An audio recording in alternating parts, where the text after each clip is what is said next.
함께 읽은 사무엘상 8장 5절 말씀 중심으로 하나님 시해라고 하는 제목으로 함께 은혜를 나누도록 하겠습니다. 제목을 무엇으로 결정할 것인가에 대해서 이번만큼 많이 고민해 본 적이 없는 것 같습니다. 하나님을 외면하다, 하나님을 유기하다, 하나님을 시해하다 등을 놓고 원고를 마무리할 때까지 고민했습니다. 결국 내용을 전달하기에는 하나님 시해가 가장 좋은 제목이라는 생각을 하기에 이르렀습니다. 제목에는 하나님의 거룩한 백성이라고 자처하는 사람들이 자신의 탐욕 추구와 목적 달성 위하여 하나님을 무수히 많은 수단과 방법들 가운데 하나 정도로 사용하는 한편 때로는 아예 죽여버리는 범죄까지도 서슴지 않았다는 의미가 담겨 있습니다. 동시에 그렇지만 하나님께서는 사랑하는 그들의 영혼육의 구원을 위하여 때로는 배신을 당하고 때로는 유기를 당하며 마침내 저와 여러분으로서는 상상조차 할 수 없는 모진 핍박과 함께 생명의 주인 되시는 창조주에게는 전혀 어울리지 않는 죽임을 당하는 고난까지도 기꺼이 받아들이셨다라는 의미 또한 함께 담겨 있습니다. 놀라운 것은 이렇게 받아들이기 어려울 정도로 파렴치하고 기가 막힌 일들이 성민 이스라엘의 유구한 역사 속에서는 물론 저와 여러분이 속해 있는 교회 공동체 안에서도 지극히 당연한 일인 것처럼 비일비재하게 벌어지고 있다는 사실입니다. 하와는 교활하고 기회주의적이면서도 지극히 사악한 사단의 접근을 허락했습니다. 시작은 언제나 이렇습니다. 단호하게 잘라버려야 할 것을 잘라버리지 않을 때 시작됩니다. 하나님처럼 스스로 자신의 주인이 될 수 있다는 교묘하고도 달콤한 유혹에 마음을 완전히 빼앗겼습니다. 동시에 창조주에게 의지할 수밖에 없는 피조물이라는 사실을 까맣게 잊어버렸습니다. 어디까지나 창조주는 창조주이고 피조물은 피조물입니다. 창조주에게는 창조주의 역할이 있고 피조물에게는 피조물의 역할이 맡겨져 있습니다. 아무리 많은 시간이 흐른다 할지라도 절대로 바뀔 수 없습니다. 하와는 동산에 있는 모든 나무 열매는 무엇이든 먹어도 좋지만 선악을 알게 하는 나무 열매만큼은 절대로 먹지 말라. 그 나무 열매를 먹는 순간 반드시 죽는다라는 하나님의 경고도 역시 마찬가지로 잊어버리고 말았습니다. 스스로 자신의 주인이 되겠다고 결정했습니다. 그렇게 되는 수밖에 달리 다른 도리가 없었습니다. 선악을 알게 하는 나무뿐 아니라 다른 무엇이라 할지라도 마음을 완전히 빼앗겨버리는 순간 이제까지와는 완전히 다른 가치와 의미를 부여받게 되어 있기 때문입니다. 사소하게 여기던 일도 가장 중요한 일이 되기 때문입니다. 자신이 생각하고 바라는 그대로 여겨지는 법이기 때문입니다. 거기다 선악을 알게 하는 나무도 이제까지와는 완전히 다르게 보였습니다. 평소에 보던 바로 그 나무였지만 생각이 바뀌자 완전히 다르게 보였습니다. 사단의 말대로 먹으면 하나님처럼 자신의 주인이 될 수도 있다는 착각에 완전히 매몰되고 말았습니다.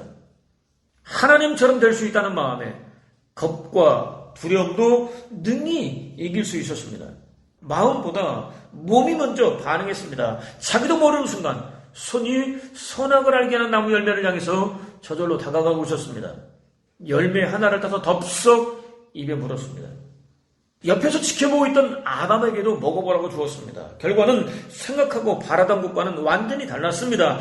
하나님처럼 자신의 주인이 되기는커녕 도무지 떨쳐버릴 수 없는 두려움에 완벽하게 사로잡히고 말았습니다. 그렇게 되는 수밖에 달리 다른 도리가 없었습니다. 인간은 하나님과 하나일 때만 길이와 넓이와 깊이와 높이를 측량할 수 없는 혼돈과 공허와 흑암과 두려움으로부터 벗어날 수 있기 때문입니다. 성령 안에서 하나님 나라의 의와 평강과 희락을 누릴 수 있기 때문입니다. 존재하는 의미와 가치와 목적을 느낄 수 있기 때문입니다. 스스로 자신의 주인이 되어서 자신을 책임지려고 했었던 아담은 존재 의미와 가치와 목적이신 하나님과의 관계의 단절이라는 저주를 자초했습니다. 더할 나위 없이 풍요롭고 윤택하며 기름진 에덴 동산으로부터 쫓겨나고 말았습니다. 이때 그들을 당신의 거룩한 모양과 형상으로 지으신 하나님의 마음은 과연 어땠을까요? 기뻤을까요? 즐거웠을까요? 시원했을까요? 차라리 잘 되었다고 생각하셨을까요? 가슴을 쥐어짜며 통곡해야 할 정도로 아파하지는 않으셨을까요? 이후 이어진 인간 역사 역시 하나도 다르지 않았습니다. 끝없이 이어지는 반역으로 점철되었습니다. 어찌하여 화를 내느냐? 언짢아 하는 까닭이 무엇이냐? 네가 잘하면 내가 받아들이지 않겠느냐? 네가 잘못하여서 죄가 숨어 너를 덮치려고 하니 너는 죄를 다스려야 한다 라는 증거대로 수시로 찾아와서는 강하게 유혹하는 죄를 다스리려고 하지 않았습니다. 마치 굶주려 울부짖는 사자와 같이 삼킬 것이 발견되는 순간 조금도 망설이거나 지체하지 않고 즉시로 달려드는 죄를 멀리하려고 하지 않았습니다. 완벽하게 매몰되었습니다. 명백한 죄를 저질러 놓고도 뉘우치거나 회개하지도 않았습니다. 오히려 당당했습니다. 얼굴색 하나 변하지 않았습니다. 자신이 돌로 쳐 죽인 동생이 어디 있느냐고 묻는 하나님에게는 너무나 퉁명스럽게 죽은 그가 어디에 있는지 제가 어떻게 알겠습니까? 제가 그를 돌보기라도 해야 하는 책임을 가진 사람입니까? 라고 반문했습니다. 한 부모 밑에서 태어난 동생과 자신은 어떤 관계도 없다고 대답했습니다. 그런 자신에게 굳이 동생이 어디 있느냐고 묻는 이유가 무엇이냐고 따졌습니다. 대들었습니다. 그야말로 아나 무인이었습니다. 오늘날 부와 명예와 권세 등 물질적인 가치가 하나님 자리를 차지하고 있는 우리의 현실 속에서도 얼마든지 확인할 수 있는 일입니다. 이때 하나님의 마음은 과연 어떠하셨을까요? 저와 여러분이 하나님의 입장이었다면 과연 어떤 마음일 것 같습니까?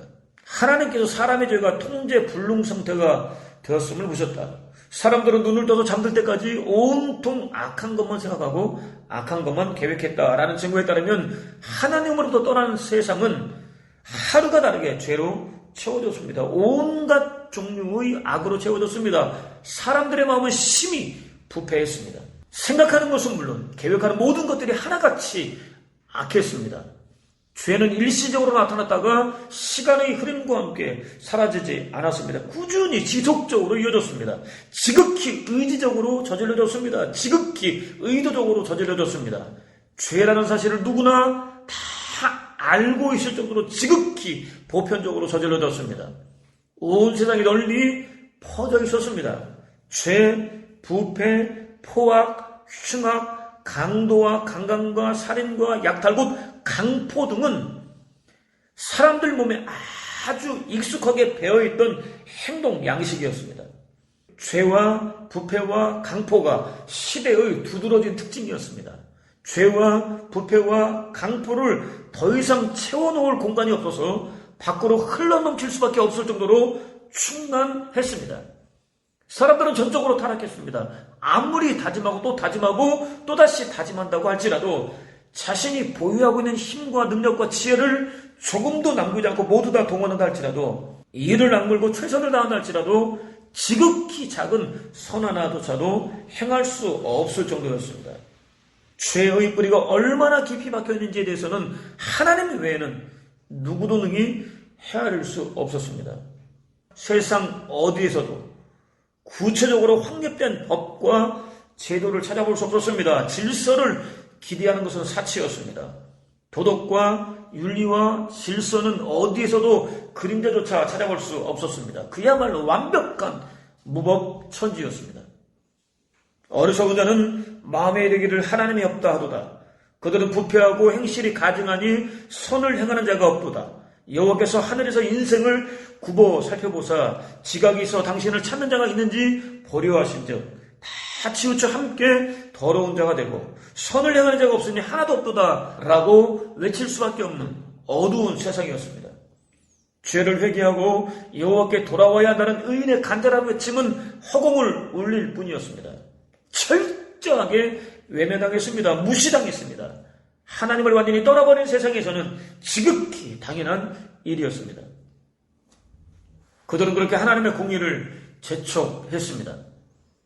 땅속의 깊은 샘들이 모두 터지고 하늘의 창들이 모두 열리고 40일 동안 밤낮으로 비가 땅 위에 쏟아지던 날 흔적도 남기지 못한 채 완전히 다 사라지고 말았습니다. 이때 하나님의 마음은 과연 어떠했을까요? 사람들은 여전히 죄를 버리지 못했습니다. 자신이 주인이었습니다. 마음에 하나님을 모실 공간은 없었습니다. 도시를 건설했습니다. 도시는 대제국으로 이어졌습니다. 이를 기념하기 위해서 하늘을 찌를 것 같은 높은 탑을 세웠습니다. 우리 스스로를 위하여 이름을 새기자라고 외쳤습니다. 스스로 자신의 주인이 되겠다는 외침이었습니다. 아담과 하와의 바로 그 외침이었습니다. 사방으로 흩어지지 말자라고 외쳤습니다. 더 이상 유리 방황하지 않겠다는 의미였습니다. 가인의 바람이었습니다. 스스로 자초했던 하나님의 저주를 회개가 아니라 지극히 인간적인 수단과 방법을 통해서 극복해보겠다는 교만이었습니다. 무지였습니다. 생육하고 번성하여 땅에 충만하라. 땅을 정복하라. 바다의 물고기와 하늘의 새와 땅에 움직이는 모든 생물을 다스리라 라는 증거에 따르면 하나님께서는 인간을 창조하시고 땅에 충만하라고 축복해 주셨습니다. 땅을 정복하라고 축복해 주셨습니다. 바다와 하늘과 땅의 모든 생물을 다스리라고 축복해 주셨습니다. 그렇기 때문에 초대형 단일 국가의 출현은 결코 하나님의 뜻이 아니었습니다. 초대형 국가 운영을 위해서는 남의 간섭을 받지 않고 스스로 모든 것을 선택할 수 있는 개인의 권리가 존중되기는커녕 오히려 제한될 수밖에 없기 때문입니다. 초대형 국가가 결정한 내용이 선이라고 한다면 정말로 다행이겠지만 악이라고 한다면 돌이키기 어려운, 아니 다시는 돌이킬 수 없는 최악의 결과를 초래할 수도 있기 때문입니다. 실제로 저와 여러분이 이런 현상을 보고 있습니다. 초대형 권력을 가진 개인과 기업과 사회와 교회와 나라가 이익이라는 명제 앞에서 도덕과 윤리와 상식은 물론 지구촌의 안녕과 미래를 위한 것과는 거리가 너무나 먼 결정을 내릴 때가 한두 번이 아니기 때문입니다. 마치 작정이라도 한 것처럼 세상을 최악으로 몰아가고 있기 때문입니다. 세상은 이렇게 끊임없이 하나님의 권위에 도전했습니다. 스스로 멸망을 자초했습니다. 나의 영광과 이집트와 광야에서 행한 나의 이적을 보고도 10번씩이나 나를 시험하고 내 목소리를 청종치 아니하였다라는 증거에 따르면 선민 이스라엘도 다르지 않았습니다. 저와 여러분 역시 다르지 않을 가능성이 지극히 농후합니다. 여호와께서 너희를 기뻐하시고 택하심은 너희가 다른 민족보다 수가 많은 연고가 아니다. 오히려 너희는 모든 민족 중에 가장 적었다라는 증거에 따르면 하나님께서는 그들 곧 선민 이스라엘을 기뻐하셨습니다. 그들을 열렬히 사랑하셨습니다. 그들을 뜨겁게 갈망하셨습니다. 집착한다는 오해를 받을 정도로 그들에게 푹 빠지셨습니다. 그렇게 그들에게 매달리셨습니다. 그들을 거룩하게 구별해 주셨습니다. 당신 백성으로 선택해 주셨습니다. 당시나 지금이나 국력을 가리키는 숫자가 많았기 때문이 아니었습니다. 열방이 두려워 떨 정도로 강한 국가를 이루고 있었기 때문도 아니었습니다. 오히려 열방들에 비해 지극히 작고 약했기 때문이었습니다. 실제로 하나님께서는 본토와 친척과 아베집을 떠나라는 당신 명령에 조금도 망설이거나 지체하지 않고 즉시 순종한 아브라함 한 사람을 선택하셨습니다. 이미 여러 지역에서 세력을 단단하게 구축하고 나름 위세까지 떨치고 있었던 부족과 민족과 나라들과는 비교할 수 없을 정도로 작고 초라했습니다. 그들은 또 하나님께서 값없이 부어주신 은혜를 힘입어 무려 430년째 이어지고 있었던 바로의 압제로부터 자유를 얻었습니다. 하늘에 닿을 정도로 간절했던 그들의 기도에 대한 하나님의 응답이었습니다. 은혜 안에서 하나님의 거룩한 자녀로 거듭난 그리스도인이라고 한다면 이보다 더 큰 사랑과 축복이 없다는 사실을 고백하지 않을 수 없습니다. 아무리 가난한 사람이라도 이미 엄청난 축복을 누리고 있기 때문입니다. 이 세상 모든 것들을 단 한 가지도 빼놓지 않고 완벽하게 다 소유했다 할지라도 영원한 구원과 생명과 하나님 나라에 비교한다면 아무것도 아니기 때문입니다. 사람들이 입을 다물지 못할 정도로 화려하고 웅장하고 거대하게 꾸민 것이랄지라도 마찬가지이기 때문입니다. 그들은 또 약속의 땅을 향해서 전진할 수 있었습니다. 40년을 하루같이 구름 기둥과 불 기둥의 인도를 받았습니다. 보호를 받았습니다. 무려 40년 동안 단 하루도 빠짐없이 하늘로부터 내려온 만나를 먹었습니다. 가끔은 광야에서는 볼 수 없는 메추라기를 입에서 냄새가 날 때까지 먹을 수도 있었습니다. 은밀히 다가와서 후미를 공격하는 원수들로부터 안전하게 보호받을 수도 있었습니다. 눈뜨고 보는 모든 것이 다 하나님의 놀라운 역사였습니다. 선민 이스라엘의 입에서는 오늘의 나의 낮은 것은 오직 하나, 하나님의 은혜입니다 라는 고백이 나와야 할 것 같습니다. 당연히 그래야 할 것 같습니다. 그들은 그렇게 하지 않았습니다. 오히려 끊임없이 하나님의 권위에 도전했습니다. 원망과 불평을 쏟아놓았습니다. 채워지지 않는 탐욕을 드러냈습니다. 하나님 앞에 자랑스럽게 내놓을 것이 단 한 가지도 없는 주제에 은혜를 넘치도록 풍성하게 부어주시면 더 잘 믿고 더 잘 따를 것 같은데 도대체 왜 그랬었는지 이해하기가 정말 어렵습니다. 그들이 죄였기 때문입니다. 그들이 죄곧 나곧 죄였기 때문입니다. 하나님과 하나로 연합할 수 없었습니다. 자기도 모르게 하나님으로부터 달아나기 위해서 몸부림칠 수밖에 없었습니다. 그야말로 구제불능이었습니다. 그럼에도 하나님께서는 성민 이스라엘을 적과 꿀이 흐르는 가나안 땅으로 이끌어 주셨습니다. 아브라함과 맺은 약속을 그대로 지켜주셨습니다. 불세출의 지도자 모세가 하나님의 부르심을 받았습니다. 성민 이스라엘을 가나안으로 이끌어 주었던 위대한 지도자 여호수아도 하나님의 부르심을 받았습니다. 성민 이스라엘의 영적, 정신적, 정치적 구심점이 사라졌습니다. 동시에 성민 이스라엘은 당연히 그렇게 해야만 되는 일이라도 되는 것처럼 다시 하나님을 떠났습니다. 오늘의 자신이 있도록 값없이 사랑과 은혜를 베풀어 주신 유일한 왕 하나님을 버렸습니다. 성민 이스라엘의 범죄, 여호와 하나님의 심판 곧 평안의 상실, 성민 이스라엘의 간절한 부르짖음, 여호와 하나님의 긍휼과 구원, 평안 곧 안식을 누리는 성민 이스라엘이라는 끔찍하고도 절망적인 5가지 구조가 무려 7번씩이나 반복됩니다. 성민 이스라엘이 고난 중에 부르짖을 때마다 나타나는 사사들은 일단의 성공을 거두지만 회개와 언약의 갱신으로까지 이어가지는 못했습니다. 특히 성민 이스라엘이 가지고 있었던 가장 치명적인 문제는 외부로부터 교묘하게 들어온 적이 아니었습니다. 여호와 하나님을 완벽하게 잊어버린 집단적인 기억 상실이었습니다. 실제로 그들은 노예 생활하던 이집트로부터의 구원, 시내산에서의 교훈, 40년 동안에 이어진 광야에서의 인도, 난공불락처럼 여겨졌던 가나안 족속의 완벽한 도벌, 가나안 땅을 선물로 주신 일 등 여호와께서 자신들을 위해서 행하신 일들을 잊어버렸습니다. 그때는 이스라엘의 왕이 없었으므로 사라바다 자기 소견에 옳은 대로 행하였다라고 반복되는 증거에 따르면 그들은 누구의 통제도 받지 않았습니다. 스스로 왕이 되었습니다. 하나님의 자리에 앉았습니다. 하나님 중심 사상을 인간 중심 사상으로 바꿔버렸습니다. 의도적이었습니다. 의지적이었습니다. 특히 그들은 성민 이스라엘의 최후 사사요 대제사장이면서 선지자로서 백성들을 정치 종교적으로 이끌어주고 있었던 그를 찾아왔습니다. 당신은 늙고 당신의 아들들은 당신의 행위를 따르지 아니하니 모든 나라와 같이 우리에게 왕을 세워 우리를 다스리게 하소서라고 요구했습니다. 그들이 왕을 구하기 위해서 겉으로 내세운 이유는 2가지였습니다. 하나는 선지자가 늙었다는 것이었습니다. 실제로 선지자는 중차대한 사명을 감당하기에는 이미 너무 늙은 상태였습니다.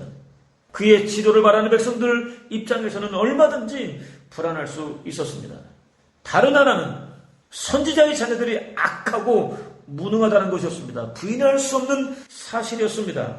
그들의 입장에서는 믿고 따를 수 없었습니다. 문제는 그들의 요구 이면에 숨겨진 의도였습니다.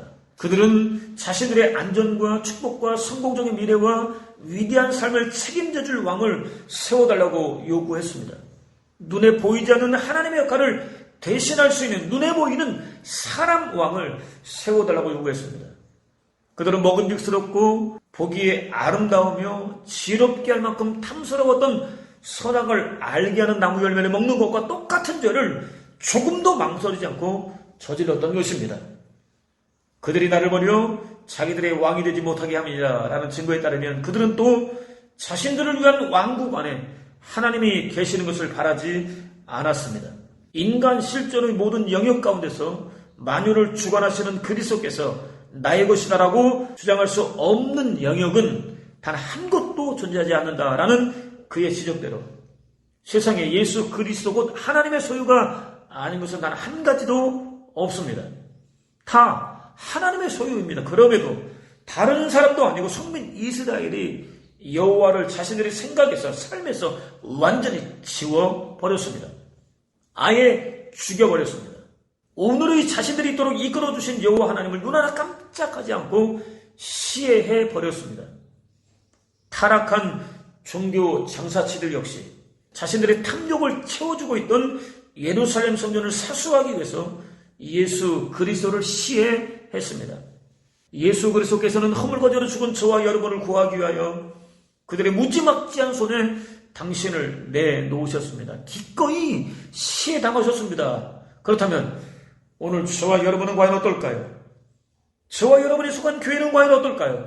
그들과 다를까요? 기억하십시오. 단 한 번밖에 없는 유일한 왕이 계십니다. 온 우주와 인류를 창조하셨습니다. 눈부실 정도로 아름답고 찬란한 자연은 왕이 어떤 분인지 보여줍니다. 왕의 통치는 다른 어떤 선한 왕들보다도 당신 백성들을 위하십니다. 왕의 지혜는 광활한 우주보다도 크고 높고 깊고 넓습니다. 왕의 사랑은 가장 깊은 심해보다 더 깊고 또 깊습니다. 저와 여러분은 왕 안에 있을 때 비로소 가장 자기다울 수 있습니다. 충만할 수 있습니다. 자유로울 수 있습니다. 행복할 수 있습니다. 왕은 사랑하는 당신 백성에게 버림을 받으셨습니다. 백성은 왕이 되고 싶었습니다. 피조물이 창조주가 되고 싶었습니다. 반역이었습니다. 왕의 자리를 노리던 백성은 오히려 노예로 전락하고 말았습니다. 왕과 함께 왕처럼 살 수 있었지만 종으로 전락하고 말았습니다. 원하는 탐욕대로 살려고 하다가 원하던 것의 지배를 받게 되었습니다. 삶은 참혹한 고통으로 가득 채워졌습니다. 전혀 예상치 않았었던 죽음까지 당하게 되었습니다. 창조주 왕과의 단절, 이웃과의 단절, 자연과의 단절, 자기 자신과의 단절이라는 고통을 겪게 되었습니다. 학자들의 주장에 따르면 이 단절들은 오늘날 시급하게 해결해야 할 사회 문제로 대두하고 있는 정서적인 문제들의 원인일 가능성이 대단히 높다고 할 수 있습니다. 왕은 당신을 버린 그들을 버리지 않으셨습니다. 회복시키기로 작정하셨습니다. 한 사람을 거룩하게 구별을 하셨습니다. 한 부족으로 거룩하게 구별하셨습니다. 한 나라로 거룩하게 구별하셨습니다. 열방을 위한 구원의 통로로 거룩하게 구별하셨습니다. 그들에게 당신의 능력과 사랑을 베풀어 주셨습니다. 온갖 종류의 위태로운 처지로부터 건져 주셨습니다. 지키시고 보호해 주셨습니다. 곁길로 갈 때마다 원래의 제 길로 돌아올 수 있도록 혼내고 징계했습니다. 왕은 사랑하는 백성의 실패와는 전혀 상관없이 당신의 계획을 실천하셨습니다. 마침내 세상에 오셨습니다. 창조주가 피조 세계 속으로 들어오셨습니다. 에덴을 잃어버린 세계로 침투하셨습니다. 가난한 사람, 포로된 사람, 눈먼 사람, 눌린 사람들의 친구가 되어주셨습니다. 몸소 인간이 되셔서 고단한 인간의 삶을 돌봐주셨습니다. 그럼에도 백성들은 왕을 받아들이지 않았습니다. 십자가에 못 박았습니다. 아주 죽여버렸습니다. 시해했습니다. 창세 때부터 이어져 내려오던 반역을 그치지 않았습니다. 왕은 자신을 십자가에 못 박은 이들의 죄를 모조리 끌어안으셨습니다. 죽음으로 값을 치르셨습니다. 영원한 죽음과 저주와 지옥 불구덩이를 완전히 깨뜨리고 부활하셨습니다. 당신을 따르는 하나님 나라 백성들을 새롭게 일으켜 세워주셨습니다. 원래의 자리였던 아버지 보좌 우편으로 돌아가셨습니다. 온 세상을 완벽하게 되찾기 위하여 다시 오겠다고 약속해 주셨습니다. 왕은 오늘도 여전히 쉬지 않고 일하고 계십니다. 스토커라 불릴 정도로 당신 백성을 지독하게도 사랑하시는 왕, 당신 백성을 구원하기 위하여 기꺼이 세상에 나타나신 왕, 기꺼이 당신 백성에게 시해당하신 왕, 반드시 다시 오실 왕께서 지금 이 순간에도 쉬지 않고 일하고 계십니다. 이미 세상에 임하였으나 아직 완성되지 않은 당신 나라 완성을 위하여 일하고 계십니다. 저와 여러분을 당신의 손과 발 삼아서 일하고 계십니다. 기억하십시오.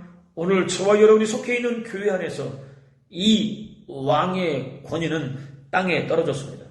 강한 왕, 강한 군대, 화려한 궁동 세속의 마음으로 완전히 빼앗겨버린 성도들은 왕을 여러 가지 수단들 가운데 하나 정도로 여기고 있습니다. 자신 안에 충만하게 임하여 계신 왕, 자신의 삶을 아름답게 가꿔주시는 왕, 상황과는 전혀 상관없이 영원한 구원과 생명은 물론 참된 기쁨과 즐거움과 만족과 평안과 안식과 쉼으로 충만한 하나님 나라를 누리게 하시는 왕을 보여주는 성도는 눈을 씻고도 찾기 어렵습니다. 안타깝게도 신은 죽었다. 신은 죽어있다. 우리가 그를 죽였다. 세상에서 가장 거룩하고 가장 강력했던 존재가 우리의 칼날에 피를 흘리며 죽었다. 누가 우리에게서 이 피를 닦아줄 것인가? 어떤 불로 우리 자신을 깨끗하게 할 수 있을까? 우리를 위해 어떤 속죄의 제사와 어떤 거룩한 제절을 만들어내야 할까? 그 일의 심각성은 우리가 감당하기에는 너무 큰 것 아닌가? 이보다 큰 일은 결코 없었다. 지금 존재하는 교회들은 하나님의 무덤과 묘비 외에 무엇이 될 것인가라는 그의 주장은 결코 부인할 수 없는 작금의 현실이 되어 있습니다.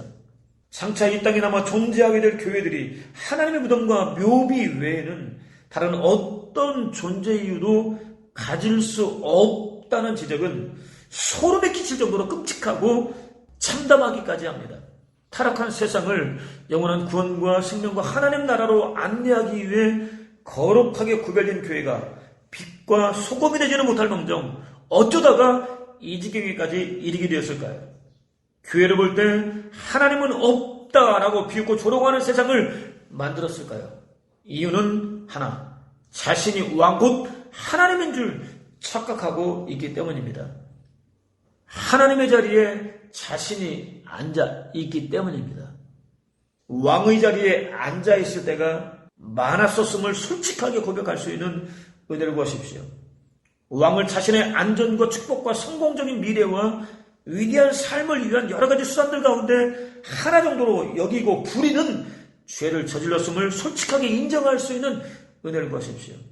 탐욕을 지켜내기 위해서 왕을 시하는 현장에 자신도 있었다고 인정할 수 있는 은혜를 구하십시오. 왕이신 예수 그리스도의 실권을 온전히 인정해 드릴 수 있는 은혜를 구하십시오. 그것을 통해서 하나님의 무덤과 묘비가 아니라 오히려 인류 구원을 위해 기꺼이 시해나가신 예수 그리스도 한 분만 높이고 자랑하는 천하보다 귀한 영혼을 영원한 구원과 생명과 하나님 나라로 인도하는 복된 교회로 존재하는 저와 여러분 되시기를 주님의 이름으로 축원을 드립니다.